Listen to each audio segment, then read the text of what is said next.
Hello viewers, আমি jasmine.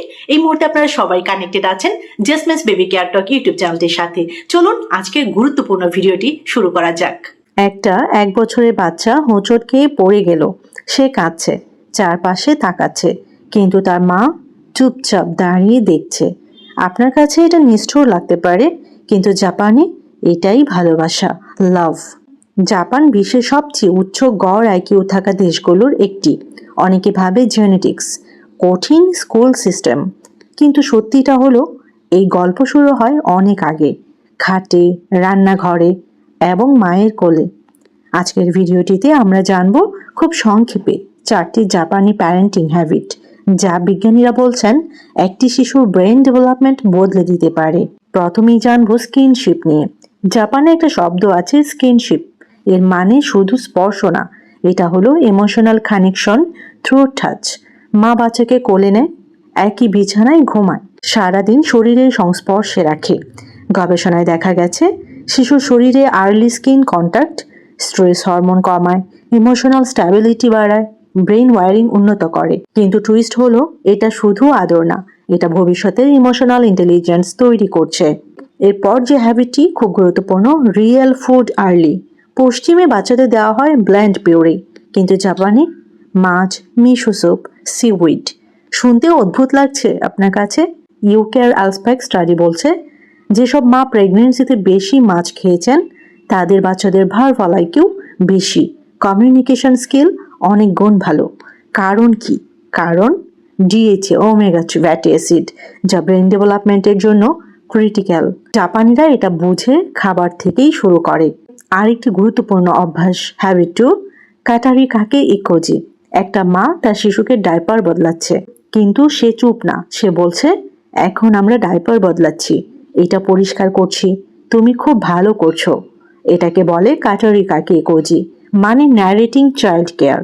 Heart and রিসলেস study বলছে 5 বছর বয়সে ধনী পরিবার ভার্সাস গরিব পরিবার 30 মিলিয়ন শব্দের gap.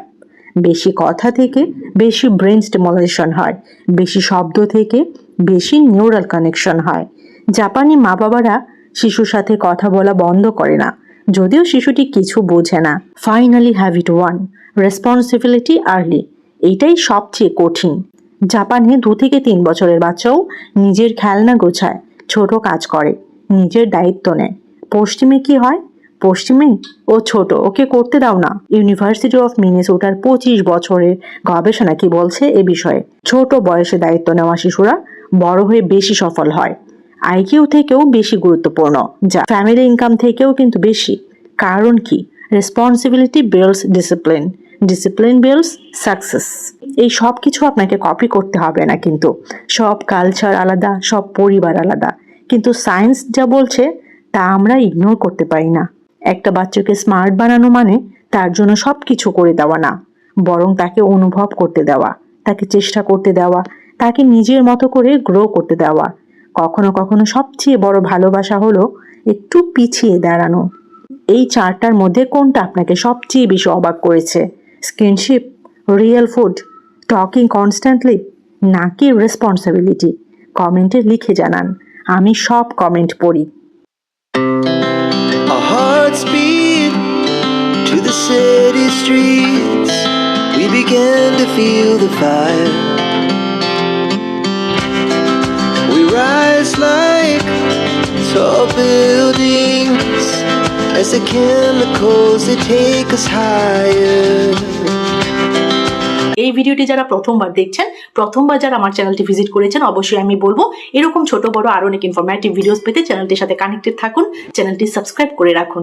জেসমিনস baby care talk YouTube channel, পাশে থাকা বেল আইকনটিতে ক্লিক করে রাখুন, তাহলে পরবর্তীতে যখন আমি ভিডিও আপলোড করব সবার প্রথমে আপনি নোটিফিকেশন পেয়ে যাবেন। তো সবাই ভালো থাকবেন, বাচ্চাদেরকে ভালো রাখবেন, আমার জন্য দোয়া রাখবেন। আল্লাহ হাফিজ।